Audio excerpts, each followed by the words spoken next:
Hello guys, मैं साक्षी कुमुद्स academy में मैं आपका स्वागत करती हूँ। और थंबनेल देख कर के आपको पता चल ही गया होगा कि ये करंट अफेयर्स की वीडियो रहने वाली है।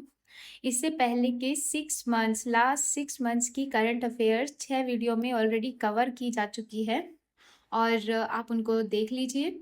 अब हम जुलाई मंथ की करंट अफेयर लेकर के आ गए हैं और डेली बेसिस पर जो भी इम्पोर्टेंट 10 करंट अफेयर्स होती है, इस तरीके से वीकली हमने कंपाइल किया हुआ है और उन करंट अफेयर्स को आज हम करने वाले हैं। तो इस तरीके से जुलाई मंथ पर 3-4 वीडियो हो जाएंगी। ठीक है, तो इस वीडियो में 50+ क्वेश्चंस रहने वाले हैं। तो बिना किसी देरी के साथ शुरू करते हैं। पहला क्वेश्चन है, वैश्विक क्षमा दिवस हर साल कब मनाया जाता है? तो ये ग्लोबल फॉरगिवनेस डे है जो कि मनाया जाता है 7 जुलाई को। ठीक है, अंतर्राष्ट्रीय क्षमा दिवस 7 जुलाई को मनाया जाता है। वैश्विक स्तर पर क्षमा और सामंजस्य को बढ़ावा देने के लिए समर्पित है। ठीक, नेक्स्ट क्वेश्चन है, world police and fire games 2029 की मेजबानी यानी होस्ट कौन देश करेगा? तो ऑप्शन आपको आंसर तो दिख ही रहे होंगे। तो आंसर है Bharat. Bharat world police and fire games 2029 की मेजबानी करेगा। ठीक है, तो भारत ने 2029 world police and fire games की मेजबानी का अधिकार जीता है। 1985 से शुरू हुए ये जो प्रतिष्ठित द्विवार्षिक आयोजन है, उसकी मेजबानी करने वाला भारत दक्षिण एशिया का पहला देश होगा। ये खेल गुजरात के अहमदाबाद, गांधीनगर और एकता नगर में आयोजित होंगे। ठीक है, नेक्स्ट क्वेश्चन, हाल ही में अडानी ग्रीन ने कितने हजार पावर रिन्यूएबल एनर्जी आप जानते होंगे ग्रीन एनर्जी रिन्यूएबल एनर्जी को पार कर लिया है? तो आंसर है ऑप्शन डी, 15,000। 15,000 क्या 15,000 कितने हजार पावर रिन्यूएबल एनर्जी को? तो 15,000 मेगावाट को। ठीक है, तो अदानी ग्रीन एनर्जी लिमिटेड ने बताया कि कंपनी ने 15,000 मेगावाट की कार्यकारी क्षमता को पार कर एक महत्वपूर्ण उपलब्धि हासिल की है। ठीक है, नेक्स्ट क्वेश्चन पे बढ़ते हैं। हाल ही में लॉन्च की गई हिस्ट्री दैट इंडिया इग्नोर्ड नामक किताब, ये किताब लिखा हुआ है, किसके द्वारा लिखी गई है? हिस्ट्री दैट इंडिया इग्नोर्ड किसके द्वारा लिखी गई है? तो इसके राइटर है, ऑथर है प्रेम प्रकाश। तो वरिष्ठ पत्रकार प्रेम प्रकाश की नई किताब हिस्ट्री दैट इंडिया इग्नोर्ड को लॉन्च किया है। और इतिहास में कई ऐसे भी लोग हैं जिनके बारे में हमें नहीं बताया गया है, तो ये बुक उसको या उनको इंक्लूड करती है। ठीक है, नेक्स्ट क्वेश्चन है, हाल ही में राज्य सरकार ने विद्या शक्ति पहल शुरू की है। तो किस राज्य सरकार ने ये विद्या शक्ति पहल शुरू की है? ऑप्शन ए गुजरात, कर्नाटक, आंध्र प्रदेश या मध्य प्रदेश। तो आंसर है आंध्र प्रदेश ने। आंध्र प्रदेश ने शिक्षा के क्षेत्र में एक प्रगतिशील कदम उठाते हुए विद्या शक्ति की शुरुआत की, जो सरकारी स्कूलों में धीमी गति से सीखने वाले छात्रों पर केंद्रित है। और इससे ड्रॉप आउट दर को कम किया जाएगा और एनरोलमेंट बढ़ेगा। ठीक है, समझ आया? नेक्स्ट क्वेश्चन, हाल ही में किस राज्य सरकार ने डेटा इंटेलिजेंस यूनिट स्थापित करने के लिए समझौता किया है? आंसर है इसका पंजाब ने। तो पंजाब सरकार ने डेटा इंटेलिजेंस तकनीक सहायता इकाई स्थापित करने के लिए अनन्या बिड़ला फाउंडेशन के साथ समझौता ज्ञापन किया है। ठीक है, समझौता ज्ञापन पर हस्ताक्षर किए हैं, एमओयू पर हस्ताक्षर किए हैं। एमओयू की फुल फॉर्म क्या होती है बताइए? चलिए नेक्स्ट है, हाल ही में चर्चा में रहा माले महादेश्वरा वन्य जीव अभयारण्य किस राज्य में स्थित है? आंसर है इसका कर्नाटक। तो माले महादेश्वरा वन्य जीव अभयारण्य यानी वाइल्ड लाइफ सेंचुरी एक बाघिन और उसके 4 शावक यानी उसके बच्चे 4 उनकी मृत्यु हो गई, जिस वजह से ये चर्चा में था। यह अभयारण्य कर्नाटक के चामराजनगर जिले में पश्चिम और पूर्वी घाट, वेस्टर्न और ईस्टर्न घाट के संगम पर स्थित है। 2013 में इसे वन्यजीव अभयारण्य का दर्जा मिला। ठीक है, नेक्स्ट क्वेश्चन पे आते हैं। हाल ही में किसे research and analysis wing raw का अगला सचिव सेक्रेटरी नियुक्त किया गया? आंसर है पराग जैन को। सरकार ने भारतीय पुलिस सेवा के वरिष्ठ अधिकारी पराग जैन को 2 साल के लिए रॉ का अगला सचिव नियुक्त किया है। और इन्होंने किसकी जगह ली है? रवि सिन्हा की, या रवि सिन्हा इनसे पहले सचिव थे, ठीक है, रॉ के। नेक्स्ट क्वेश्चन है, हाल ही में किस स्थान पर भारतीय सेना द्वारा ऑपरेशन बिहाली शुरू किया गया? ये बहुत इंपॉर्टेंट है। तो उधमपुर में भारतीय सेना ने बिहाली ऑपरेशन को शुरू किया। ऑपरेशन बिहाली जम्मू कश्मीर में सैन्य अभियान है जिसे भारतीय सेना और जम्मू कश्मीर पुलिस द्वारा संयुक्त रूप से चलाया जा रहा है। यह ऑपरेशन जम्मू कश्मीर में आतंकवाद के खिलाफ चल रहा है। ठीक है, नेक्स्ट क्वेश्चन है, हाल ही में भारत किस देश को पीछे छोड़ता हुआ दुनिया की चौथी सबसे बड़ी अर्थव्यवस्था बन गया है? तो 4th सबसे बड़ी इकोनॉमी बन गया है इंडिया। तो किसको पीछे छोड़ा है? जापान को पीछे छोड़ा है। इट मीन्स पहले जापान 4th पर था, अब इंडिया 4th पर है। ठीक है, और भारत का जो जीडीपी है, सकल घरेलू उत्पाद, वो 4 ट्रिलियन अमेरिकी डॉलर के पार हो गया है। फर्स्ट है अमेरिका, सेकंड चीन, थर्ड जर्मनी, याद रखना है, और उसके बाद 4th India, right. India surpasses Japan, 4th largest economy, $4.187 trillion. Next है, हाल ही में बांग्लादेश ने किस दिन को नया बांग्लादेश दिवस घोषित किया है? आंसर है 8 अगस्त से अब बांग्लादेश का नया बांग्लादेश दिवस मतलब मनाया जाएगा। तो बांग्लादेश में अंतरिम यानी इंटरिम गवर्नमेंट के मुखिया मोहम्मद यूनुस ने हर साल 8 अगस्त को नया बांग्लादेश दिवस मनाने का निर्णय लिया है। इसी दिन नोबेल पुरस्कार विजेता यूनुस ने देश के मुख्य सलाहकार के रूप में शपथ ली थी। तो ये इसलिए डेट इंपॉर्टेंट है बांग्लादेश के लिए। कैसे? नोबेल पुरस्कार विजेता यूनुस ने देश के मुख्य सलाहकार के रूप में शपथ ली थी, इसी वजह से इस डेट को चुना गया है। ठीक है, नेक्स्ट है, हाल ही में राजस्थान नवंबर 2025 में खेलो इंडिया यूनिवर्सिटी गेम्स के कौन से संस्करण की मेजबानी करेगा? तो खेलो इंडिया यूनिवर्सिटी गेम्स के कौन से संस्करण की? 5th, इसका आंसर है 5th एडिशन की। राजस्थान नवंबर 2025 में खेलो इंडिया यूनिवर्सिटी गेम्स, देखो यूनिवर्सिटी के अलावा कौन कौन से गेम्स होते हैं? यूथ गेम्स होते हैं, और कौन से गेम्स होते हैं आप बताइए, कि 5वें संस्करण की मेजबानी करेगा खेलो इंडिया यूनिवर्सिटी गेम्स के, जिसका आयोजन जयपुर में होगा, और इसका आयोजन पूर्णिमा विश्वविद्यालय और राजस्थान विश्वविद्यालय द्वारा संयुक्त रूप से किया जाएगा, और इसमें 4000 से अधिक विश्वविद्यालय एथलीटों के भाग लेने की उम्मीद है। ठीक है, नेक्स्ट है,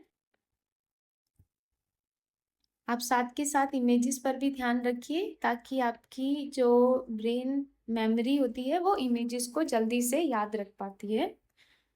नेक्स्ट क्वेश्चन, हाल ही में यूजीआरओ यानी यूग्रो कैपिटल ने किसे अपना सीईओ नियुक्त किया है? चीफ एग्जीक्यूटिव ऑफिसर नियुक्त किया है। आंसर है अनुज पांडे को। तो ये गैर बैंकिंग वित्तीय कंपनी है। गैर बैंकिंग वित्तीय कंपनी को बोला जाता है एनबीएफसी। ठीक है, नॉन बैंकिंग फाइनेंस कंपनी या कॉरपोरेशन। ठीक है, तो एनबीएफसी ने अनुज पांडे को अपना सीईओ घोषित किया है, और ये एनबीएफसी का नाम है यूग्रो कैपिटल। नेक्स्ट क्वेश्चन है, हाल ही में कौन सा देश का सबसे वैल्यूएबल ब्रांड बना है? तो आंसर है टाटा ग्रुप, अनडाउटेडली। और ब्रांड फाइनेंस की रिपोर्ट के अनुसार भारत के टॉप 100 कंपनियों का जो संयुक्त ब्रांड वैल्यू है वो 236.5 बिलियन डॉलर तक पहुंच गई है। ठीक है, तो ये एक एक्स्ट्रा पॉइंट है जो आपको याद रखना होगा। नेक्स्ट है, हाल ही में किसने अपनी आत्मकथा the one cricket my life and more लिखी है? अच्छा, ये अगर सिर्फ किताब यहाँ पर लिख दी जाती तो शायद आपको याद नहीं रहता, लेकिन यहाँ पर आप इमेज देखकर आसानी से याद रख सकते हैं। तो आंसर है शिखर धवन ने। क्या लिखा है? ये उनकी ऑटोबायोग्राफी है, the one cricket my life and more. Shikhar Dhawan ने अपनी आत्मकथा the one cricket my life and more लिखी है। निजी जीवन के बारे में बताया, क्रिकेट करियर के बारे में, व्यक्तिगत संघर्षों के बारे में, और किस तरीके से उन्हें अंतर्राष्ट्रीय क्रिकेट में सफलता मिली इसके बारे में। नेक्स्ट क्वेश्चन है, भारत का पहला बटरफ्लाई सेंचुरी किस राज्य में स्थापित किया गया है? आंसर है इसका केरला में। तो केरला के कन्नूर जिले में स्थित आलाम वाइल्ड लाइफ सेंचुरी है, जिसको बटरफ्लाई सेंचुरी, जो कि भारत की पहली सेंचुरी होगी जो बटरफ्लाई सेंचुरी है। ठीक है, और ये अभ्यारण्य पश्चिमी घाट में स्थित है और जैव विविधता के लिए प्रसिद्ध क्षेत्र है। और आपको पता भी होगा, हमारी इकोलॉजी को मेंटेन रखने में बटरफ्लाई का बहुत बड़ा योगदान होता है। ठीक है, नेक्स्ट है, अब कैसे होता है वो आप सोचिए, किस तरीके से ट्रांसपोर्टेशन करती है पोलन्स का, राइट। चलिए, नेक्स्ट है, हाल ही में कहाँ माँ जानकी मंदिर के लिए ट्रस्ट का गठन किया गया है? तो आंसर है सीतामढ़ी में। तो बिहार की सरकार सीतामढ़ी जिले के पुनौरा धाम में माँ सीता की जन्म स्थली पर भव्य जानकी मंदिर बनाएंगी और उसके लिए एक न्यास समिति यानी ट्रस्ट भी बनाई है, जिसमें 9 सदस्य होंगे। पुनौरा धाम अयोध्या के राम मंदिर की तरह एक भव्य मंदिर होगा। ठीक है, नेक्स्ट क्वेश्चन, हाल ही में किस राज्य में स्थित सलखन फॉसिल पार्क को यूनेस्को वर्ल्ड हेरिटेज साइट्स की टेंटेटिव लिस्ट में, देखो ये याद रखना है, ये टेंटेटिव है, संभावित है, में शामिल किया गया है? तो उत्तर प्रदेश। तो सलखन फॉसिल पार्क उत्तर प्रदेश का फॉसिल पार्क है, जिसको tentative list of UNESCO world heritage site में रखा है। ये कहाँ पर है? उत्तर प्रदेश के सोनभद्र में स्थित है सलखन फॉसिल पार्क, जिसको यूनेस्को की विश्व धरोहर की संभावित सूची में शामिल किया है। प्राचीन जीवाश्मों के लिए ये जाना जाता है। नेक्स्ट क्वेश्चन है, हाल ही में भारत ने किस देश के साथ पनडुब्बी सहयोग समझौते पर हस्ताक्षर किया है? हाँ, तो आंसर है दक्षिण अफ्रीका। भारत और दक्षिण अफ्रीका ने दक्षिण अफ्रीका के जोहान्सबर्ग में आयोजित 9वीं संयुक्त रक्षा समिति की बैठक के दौरान पनडुब्बी सहयोग पर 2 समझौते किए हैं। ब्लू वाटर सहयोग कहा जाता है। ठीक है, इसे ब्लू वाटर सहयोग कहा जाता है। चलिए, नेक्स्ट क्वेश्चन है, हाल ही में भारत की पहली क्वांटम आर्किटेक्चर वैली कब तक अमरावती में लॉन्च की जाएगी? बहुत इंपॉर्टेंट है, भारत की पहली क्वांटम आर्किटेक्चर वैली होगी कहाँ? अमरावती में। और कब तक लॉन्च होगी? जनवरी 2026 तक। तो क्वांटम टेक्नोलॉजी के क्षेत्र में क्रांतिकारी पहल के तहत आंध्र प्रदेश की राजधानी कहाँ पर? अमरावती में देश की पहली क्वांटम टेक्नोलॉजी की स्थापना की जाएगी जनवरी 2026 में तक। ठीक है, 2026 तक जनवरी, राइट। नेक्स्ट है, हाल ही में किस राज्य में FIH हॉकी पुरुष जूनियर विश्व कप के 14वें संस्करण का आयोजन किया जाएगा? तो FIH हॉकी पुरुष जूनियर विश्व कप, अब ये FIH की फुल फॉर्म आपको देख करके बतानी है कमेंट सेक्शन में, या आप देखिए और याद करिए। ठीक है, आप मत कमेंट कीजिए। तो बताइए आंसर क्या है इसका? तमिलनाडु। तो तमिलनाडु में FIH हॉकी पुरुष जूनियर विश्व कप के 14वें संस्करण का आयोजन किया जाएगा और कब होगा? 28 नवंबर से 10 दिसंबर 2025 तक। 2 सप्ताह का टूर्नामेंट चेन्नई और मदुरै शहर में संयुक्त रूप से किया जाएगा। नेक्स्ट क्वेश्चन है, हाल ही में गौतम बुद्ध नगर के लिए कितने करोड़ रुपए के इलेक्ट्रॉनिक्स विनिर्माण क्लस्टर को मंजूरी दी गई है? आंसर है 417 करोड़। तो उत्तर प्रदेश के गौतम बुद्ध नगर में 417 करोड़ के इलेक्ट्रॉनिक्स मैन्युफैक्चरिंग क्लस्टर की स्थापना को केंद्र सरकार ने मंजूरी दी है, जो कि इनोवेशन को इलेक्ट्रॉनिक क्षेत्र में बढ़ावा देगी। क्लियर? नेक्स्ट है, हाल ही में आग और पुनर्वास कार्य के लिए कितने करोड़ रुपए को संशोधित झरिया मास्टर प्लान को मंजूरी दी गई है? तो ये जो डेटा है ये रहा 6940 करोड़, यानी 6940 करोड़। ठीक है, तो क्या है इसकी कुल इसको क्वेश्चन को याद रखिए। आग और पुनर्वास कार्य के लिए संशोधित झरिया मास्टर प्लान इतने करोड़ रुपए का है। ठीक है, संशोधित झरिया मास्टर प्लान को आर्थिक मामलों की कैबिनेट समिति द्वारा मंजूरी दी गई है। इसका आंसर है 6940, जिसमें झरिया कोयला क्षेत्र में आग प्रभावित परिवारों के पुनर्वास यानी रिहैबिलिटेशन जैसे लंबे समय से चले आ रहे जो मुद्दे हैं उनको समाधान किया जाएगा। ठीक है, यहाँ पर ये गलत हो गया है थोड़ा। तो चलिए नेक्स्ट है, हाल ही में अंतरराष्ट्रीय आलू केंद्र के दक्षिण एशिया क्षेत्रीय केंद्र की स्थापना कहाँ की जा रही है? अंतरराष्ट्रीय आलू केंद्र के दक्षिण एशियाई क्षेत्रीय केंद्र की स्थापना आगरा में की जा रही है। तो उत्तर प्रदेश के आगरा में अंतरराष्ट्रीय आलू केंद्र के दक्षिण एशियाई क्षेत्रीय केंद्र की स्थापना को मंजूरी दी गई है। इससे खाद्य और पोषण सुरक्षा में सुधार होगा। खाद्य और पोषण सुरक्षा को बढ़ाना, किसान की आय में वृद्धि, उत्पादकता को बढ़ाना, ये इसके मुख्य लक्ष्य हैं। ठीक है, नेक्स्ट क्वेश्चन पे आते हैं। हाल ही में अडानी ग्रुप ने कहा भारत का पहला ऑफ ग्रिड, ये ऑफ ग्रिड की बात है, ग्रीन हाइड्रोजन प्लांट शुरू किया है। तो ग्रीन हाइड्रोजन प्लांट जो कि ऑफ ग्रिड है, कहाँ शुरू किया है? आंसर है गुजरात में। तो अडानी समूह ने भारत के नवीकरणीय ऊर्जा क्षेत्र में, नवीकरणीय मतलब रिन्यूएबल एनर्जी फील्ड में एक ऐतिहासिक उपलब्धि हासिल की है, जहां गुजरात के कच्छ में देश का पहला of grid 5 megawatt green hydrogen plant चालू किया गया है। ठीक है, 5 मेगावाट का very important of grid Gujarat के कच्छ में देश का पहला। ठीक है, नेक्स्ट क्वेश्चन है, हाल ही में किसने 85.29 मीटर थ्रो के साथ Ostrava golden spike 2025 javelin throw खिताब जीता? तो किसने जीता है? नीरज चोपड़ा ने। भारत के स्टार भाला फेंक एथलीट नीरज चोपड़ा ने गोल्डन स्पाइक मीट में पहली बार खेलते हुए खिताब जीता। नेक्स्ट क्वेश्चन पे आ जाते हैं, हाल ही में किसने भारत में सर्च के लिए नया AI मोड जारी किया है? आंसर है गूगल ने।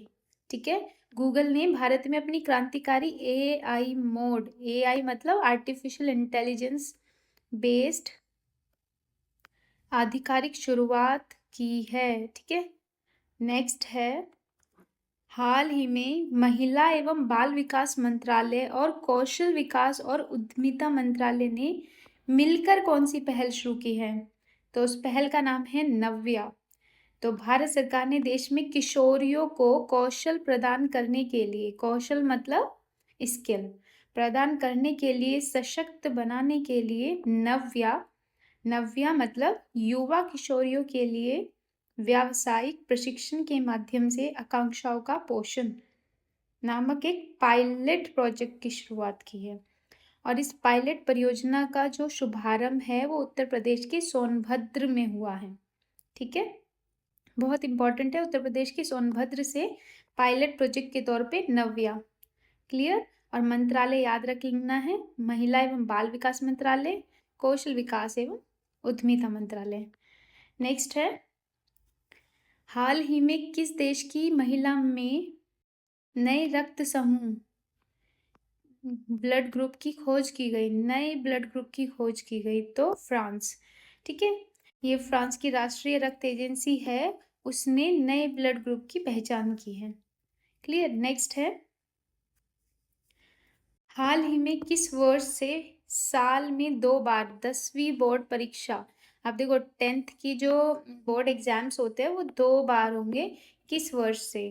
तो आंसर है 2026 से। ठीक है, ये सेंट्रल सेकेंडरी एजुकेशन बोर्ड ने ये घोषणा की है।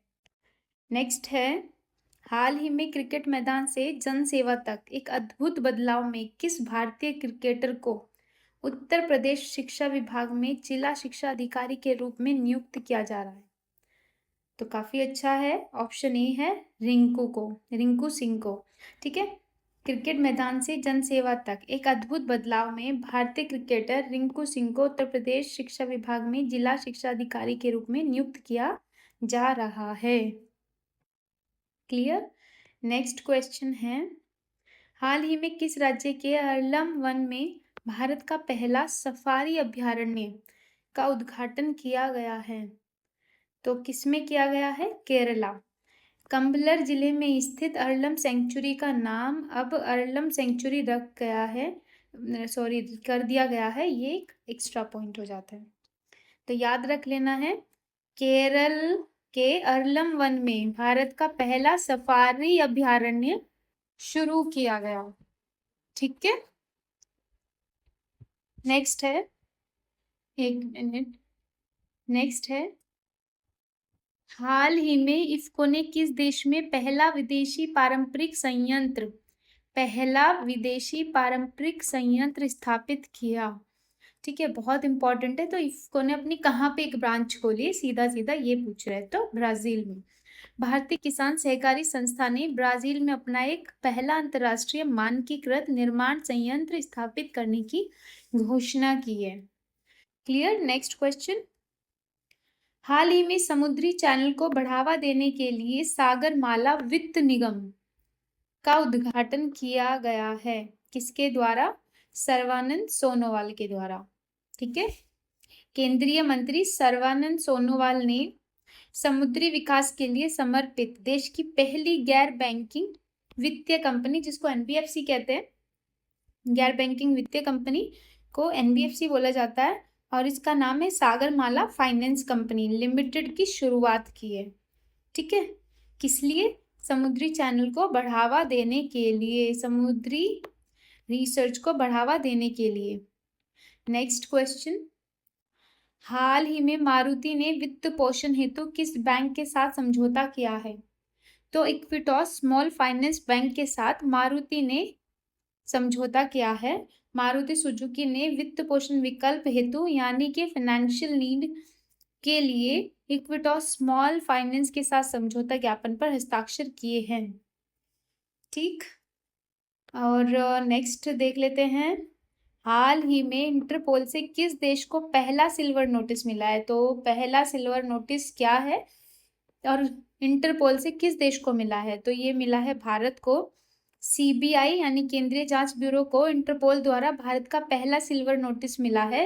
इसमें जांच एजेंसी को, सीबीआई को फ्रांसीसी दूतावास वीजा धोखाधड़ी मामले से संबंधित अपराध की आय का पता करने के लिए जो अपराधी है उसकी आय का पता करने के लिए सक्षम करेगा। क्लियर। तो ये इंपॉर्टेंट क्वेश्चन है, याद रखना है, भारत को इंटरपोल से पहला सिल्वर नोटिस मिला है। नेक्स्ट है, हाल ही में एनपीसीआई ने डिजिटल पेमेंट को सुरक्षित बनाने के लिए किसके साथ समझौता किया है? तो एनपीसीआई ने आईडीआरबीटी के साथ समझौता ज्ञापन किया है, जो कि डिजिटल पेमेंट को सुरक्षित करेगा, और ये साइबर सुरक्षा, पोर्टफोलियो, डिजिटल संचार को बढ़ावा देने के लिए है। ठीक है, एनपीसीआई की फुल फॉर्म होती है National Payment Corporation of India. Next question, हाल ही में एग्री स्टैक डेटा से डिलीवरी की ओर विषय पर राष्ट्रीय सम्मेलन कहाँ हुआ है? तो ये नई दिल्ली में हुआ है। इसका जो इसकी थीम थी एग्री स्टैक डेटा से डिलीवरी की ओर। तो भारत की डिजिटल कृषि परिवर्तन प्रक्रिया को गति देने की दिशा में एक महत्वपूर्ण कदम उठाते हुए कृषि और किसान कल्याण मंत्रालय ने नई दिल्ली में स्थित सुषमा स्वराज भवन में एग्री स्टैक डेटा से डिलीवरी की ओर थीम पर राष्ट्रीय सम्मेलन का आयोजन किया है। तो ये रहा national conference on agri stack turning data into delivery, right, याद रखना है। सुषमा स्वराज भवन में ये सम्मेलन हुआ है। नेक्स्ट है, तो भारत ने किस देश को दुर्लभ मृदा के निर्यात पर रोक लगा दी है? तो आंसर है जापान। भारत सरकार ने अपनी सार्वजनिक क्षेत्र की कंपनी यानी पब्लिक सेक्टर कंपनी IREL को जापान के साथ 13 साल पुराने जो दुर्लभ मृदा या दुर्लभ पृथ्वी तत्व, इसको बोलते हैं रेयर अर्थ मेटल, ठीक है, रेयर अर्थ मेटल यानी दुर्लभ पृथ्वी तत्वों के निर्यात समझौते को निलंबित करने का निर्देश दे दिया है। Very important. नेक्स्ट क्वेश्चन हो जाता है, हाल ही में किस राज्य में अवस्थित राज्य का पहला परमाणु ऊर्जा संयंत्र स्थापित किया जाएगा? तो ये उस राज्य का पहला परमाणु ऊर्जा संयंत्र होगा। आंसर है बिहार। तो केंद्रीय विद्युत मंत्री मनोहर लाल ने बिहार में जल्द ही राज्य का पहला बिजली संयंत्र स्थापित करने से संबंधित घोषणा की और भारत में स्मॉल मॉड्यूलर रिएक्टर आधारित ऊर्जा परमाणु संयंत्र के विस्तार का हिस्सा है।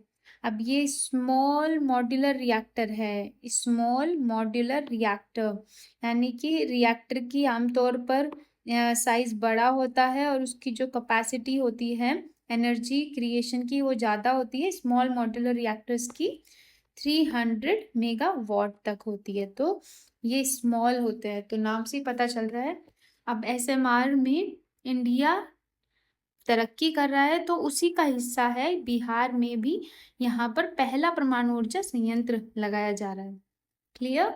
नेक्स्ट है, हाल ही में केंद्र सरकार ने ऑटो सेटलमेंट की सीमा कितने लाख रुपए रखी है? ऑटो सेटलमेंट, तो आंसर है 5 लाख। केंद्रीय श्रम मंत्री मनसुख मांडविया ने घोषणा की कि स्टाफ फ्यूचर फंड ऑर्गेनाइजेशन ने एडवांस क्लेम की ऑटो सेटलमेंट सीमा 1 लाख से बढ़ाकर 5 लाख कर दी है। ठीक है। नेक्स्ट क्वेश्चन, हाल ही में कौन सी राज्य सरकार 1 अक्टूबर से जियो टैग्ड 13 अंकीय इंफ्रा ID लॉन्च करेगी? तो इसमें ये पूछा गया है कि कौन सी राज्य सरकार है जो 1 अक्टूबर से geo tag geographical indication like जियो मतलब ज्योग्राफिकल टैगिंग होगी 13 अंकों वाली इंफ्रा ID, इंफ्रास्ट्रक्चर से रिलेटेड, ये कौन लॉन्च कर रहा है?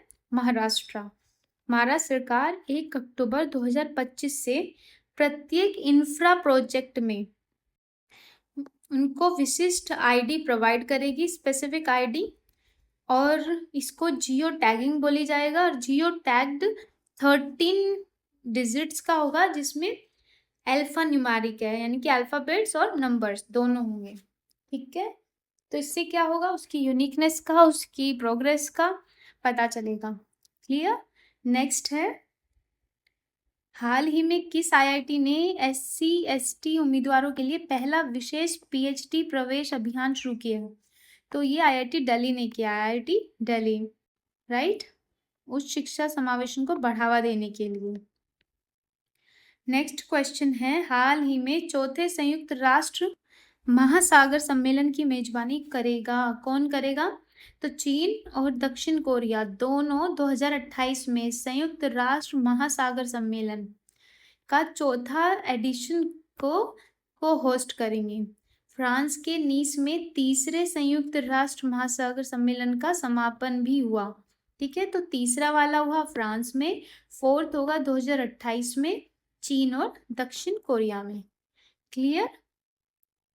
नेक्स्ट है, हाल ही में S&P ग्लोबल रेटिंग्स ने भारत की औसत दर का अनुमान कितना फीसदी रखा? S&P की फुल फॉर्म क्या है? Standards and poor. तो स्टैंडर्ड्स एंड पुअर्स ये क्रेडिट रेटिंग एजेंसी है जिसने भारत की औसत दर का कितना अनुमान किया है? 6.5%। S&P ग्लोबल रेटिंग्स ने भारत की आर्थिक सांख्यिकी के लिए सकारात्मक संकेत दिए हैं और बोला कि चालू वित्त वर्ष अभी कौन सा चल रहा है, 2025-26 के लिए भारत की अर्थव्यवस्था वृद्धि दर का अनुमान 6.5%। तो याद रखना है, आरबीआई अपना डेटा निकालता है, S&P का ये आ गया, IMF का होता है, वर्ल्ड बैंक का होता है, तो उनको स्पेसिफिकली याद रखना होता है।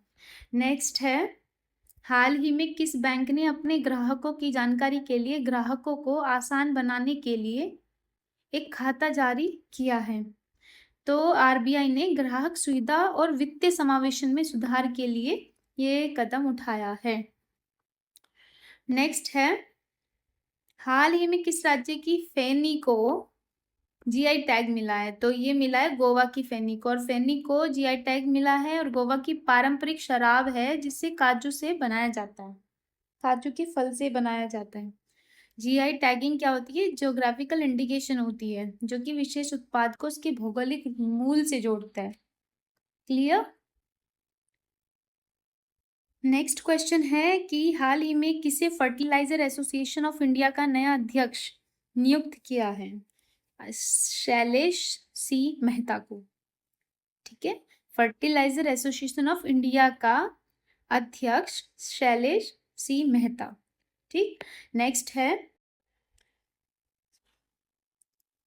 हाल ही में किसने शासन में भारतीय भाषाओं को बढ़ावा देने के लिए भारतीय भाषा अनुभाग लॉन्च किया है?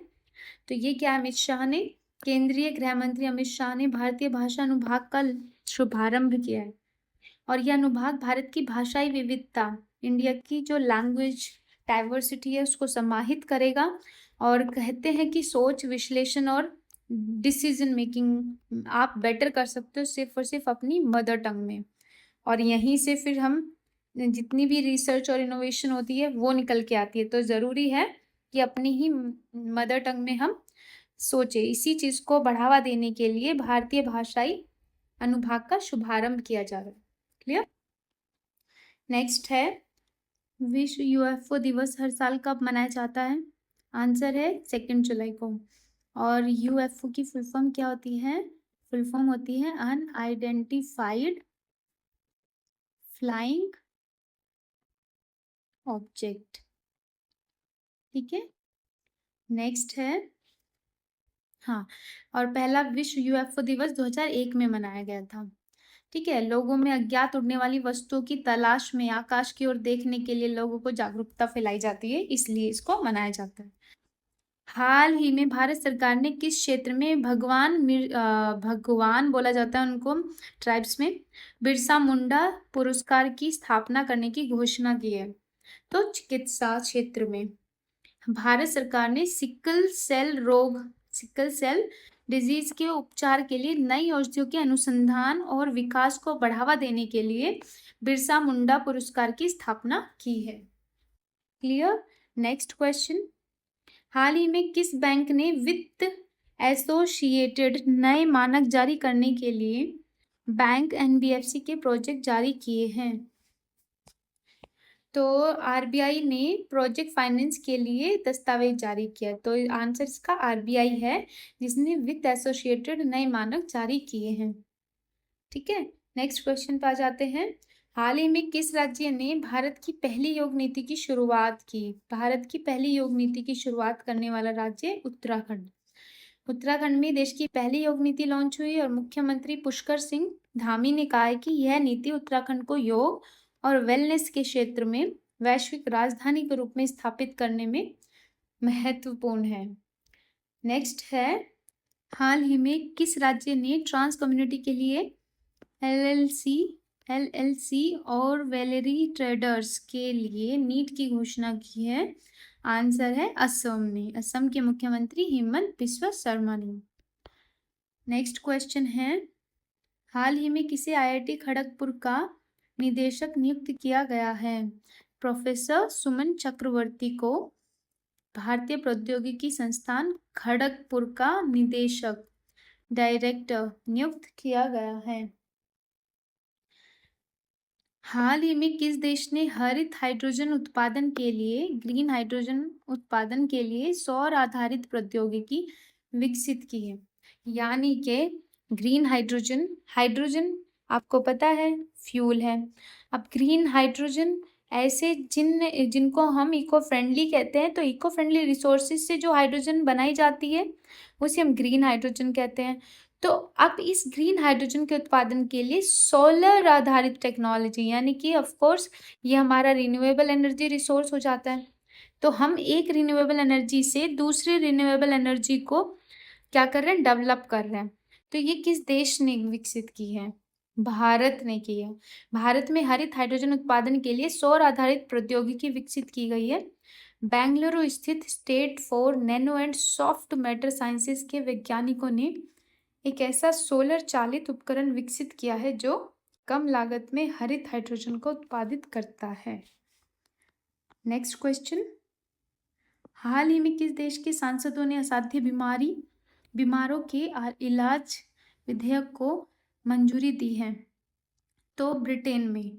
United kingdom house of Commons ने इंग्लैंड और वेल्स में गंभीर रूप से बीमार लोगों को अपना जीवन समाप्त करने की अनुमति देने के लिए असिस्टेड डाइंग बिल पारित किया है। तो ये यूथेनेशिया से किस हद तक मैच करता है, ये आप हमें बताइए। यूथेनेशिया मतलब इच्छा मृत्यु। इंडिया में यूथेनेशिया यानी इच्छा मृत्यु कौन सी एप्लीकेबल है, एक्टिव या पैसिव? आई थिंक आपको इतना जानकारी होगी। इंडिया में पैसिव यूथेनेशिया एक्सेप्टेबल है, जिसका मतलब ये है कि अगर कोई डायलिसिस पर है तो उसकी ये लाइफ सपोर्ट सिस्टम को हटा दिया जाएगा, ये पैसिव होता है। और एक्टिव यूथेनेशिया जिसमें आप बाहर से किसी तरह का पॉइजन दे करके किसी को जीवन किसी का लेते हो, ठीक है, क्योंकि वो असाध्य रोग से ग्रस्त है, तब ये किया जाता है। खैर, तो ये इम्पॉर्टेंट है United kingdom house of Commons ने इंग्लैंड और वेल्स के लिए। हाल ही में भारतीय अक्षय ऊर्जा विकास एजेंसी ने योग्य संस्थागत प्लेसमेंट के जरिए कितने करोड़ रुपए जुटाए हैं? तो आंसर है 2005 करोड़ रुपए, जिसका उद्देश्य हरित ऊर्जा परियोजनाओं के वित्त पोषण यानी ग्रीन एनर्जी से रिलेटेड जो भी प्रोजेक्ट हैं उनको फिनेंस करेगा। ठीक है, नेक्स्ट, और ये आज का लास्ट क्वेश्चन है। हाल ही में कौन सा देश ईरान में 8 परमाणु संयंत्र बनाएगा? तो कौन सा देश है जो ईरान में 8 एटॉमिक पावर प्लांट, परमाणु संयंत्र, एटॉमिक प्लांट बनाएगा? Answer Russia. ईरान ने घोषणा की है कि रूस उसके क्षेत्र में 8 नए परमाणु ऊर्जा संयंत्र। अब देखो, ये एटॉमिक एनर्जी प्लांट है, तो एटॉमिक एनर्जी का इस्तेमाल आप सिविल के लिए भी कर सकते हो, जिसको नॉन डिफेंस कहते हैं, और डिफेंस नॉन सिविलियन में भी कर सकते हो। ठीक है, तो यहाँ पे बात हुई है 8 नए परमाणु ऊर्जा संयंत्रों का निर्माण करेगा। इसकी घोषणा ईरान के परमाणु ऊर्जा संगठन के अध्यक्ष मोहम्मद इस्लामी ने की है।